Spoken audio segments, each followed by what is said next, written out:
ईशावास्य उपनिषद का पहला मंत्र एक महत्वपूर्ण वाक्य प्रस्तुत करता है। तेन त्यक्तेन भुंजीथा। पहली बार सुनने पर यह विरोधाभासी लग सकता है, क्योंकि त्याग और भोग को आमतौर पर विपरीत माना जाता है।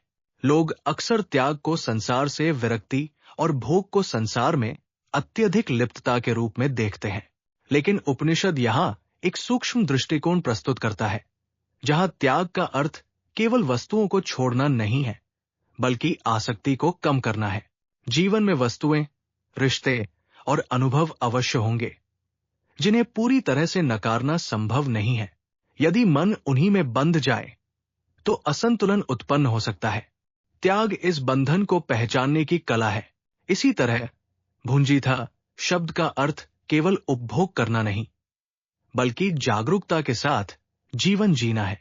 उपनिषद जीवन से भागने का नहीं, बल्कि संतुलन में जीने का संदेश देता है। उपयोग और आसक्ति के बीच अंतर को समझने से संतुलन संभव होता है। ये वाक्य जीवन में संतुलन के महत्व को दर्शाता है। अत्यधिक भोग से लोभ और असंतोष बढ़ सकता है, जबकि अत्यधिक त्याग जीवन को नीरस और अस्वाभाविक बना सकता है। उपनिषद एक मध्य मार्ग का सुझाव देता है। इस विचार को कई दार्शनिकों ने अलग अलग तरीकों से समझाया है।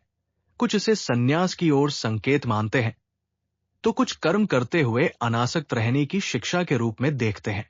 यह विचार भगवद गीता में भी परिलक्षित होता है, जहां कर्म करने और फल की आसक्ति से मुक्त रहने पर जोर दिया गया है।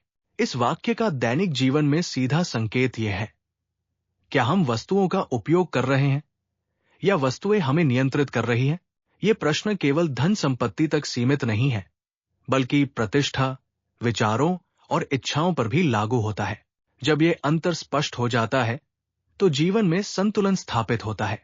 संक्षेप में, ईशावास्य उपनिषद का यह वाक्य जीवन को अस्वीकार करने के बजाय उसे समझने की बात करता है। जीवन को जिया जा सकता है, उसमें खोए बिना। इसीलिए त्याग और भोग विरोधी नहीं, बल्कि संतुलन के दो आवश्यक पहलू बन जाते हैं।